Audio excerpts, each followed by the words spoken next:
Hello मित्रों, दोस्तों, भाइयों, बहनों, बेटियों, मैंने बताया था कि मैं बुद्धा एंड इज धम्मा, बुद्ध और उनका धर्म, इसको भी वीडियो के द्वारा आप तक पहुंचाने का प्रयास कर रहा हूं।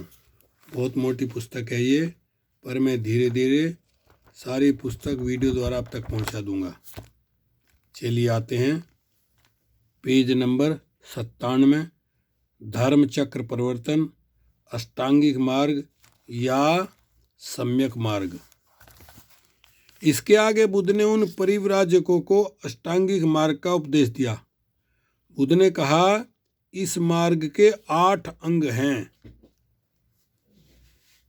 बुद्ध ने सर्वप्रथम कहा सम्मादिट्ठी, सम्यक दृष्टि की व्याख्या की, जो अष्टांगिक मार्ग का प्रथम है और प्रधान है।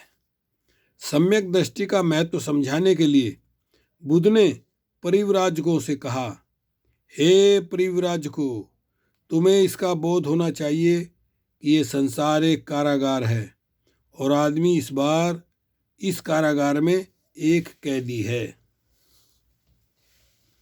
इस कारागार में इतना अधिक अंधकार है कि यहाँ कुछ भी दिखाई नहीं देता। कैदी को यह तक दिखाई नहीं देता कि वह कैदी है।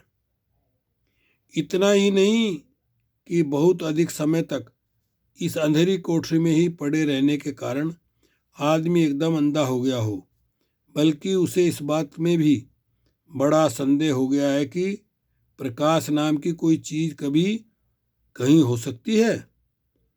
मन ही एक ऐसा साधन है जिसके माध्यम से आदमी को प्रकाश की प्राप्ति हो सकती है। लेकिन इन कारागार वासियों के दिमाग की भी अवस्था होती है। अवस्था ऐसी नहीं है कि यह उद्देश्य पूरा हो सके। उनका दिमाग जरा सा प्रकाश मात्र आने देता है। इतना ही है कि जिनके पास आँख है वह सब देख सके। अंधकार नाम की कोई वस्तु है, इसलिए ऐसी समझ बड़ी सदोष है।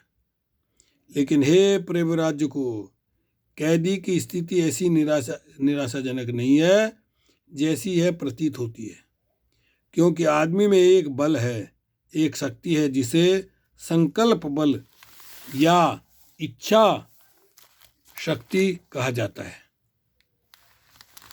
जब आदमी के सन्मुख कोई उपयुक्त आदर्श उपस्थित होता है तो इस इच्छा शक्ति को जागृत और क्रियाशील बनाया जा सकता है। आदमी को यदि कहीं से इतना भी प्रकाश मिल जाए कि वह देख सके कि उसे अपनी इच्छा शक्ति को किस दिशा में अग्रसर करना चाहिए, तो आदमी अपनी इच्छा शक्ति का ऐसा संचालन कर सकता है कि वह अंत में उसे बंधन मुक्त कर दे। इसलिए यद्यपि आदमी बंधन में है तो भी वह स्वतंत्र हो सकता है। किसी भी समय ऐसा पहला कदम उठा सकता है कि एक न एक दिन वह स्वतंत्र होकर रहे। यह इसलिए कि हम जिस किसी दिशा में भी अपने मन को ले जाना चाहें, हम उसे उस दिशा में ले जा सकते हैं। मन ही है जो हमें जीवन रूपी कारागार का कैदी बनाता है, और ये मन ही है जो हमें कैदी बनाए रखता है। लेकिन मन ने ही जिसे बनाया है, मन ही उसे नष्ट भी कर सकता है। मन अपनी कृति को मटियामेट भी कर सकता है। यदि इसने आदमी को बंधन में बांधा है तो ठीक दिशा में अग्रसर होने पर यही आदमी को बंधन मुक्त कर सकता है। यह है जो सम्यक दृष्टि कर सकती है।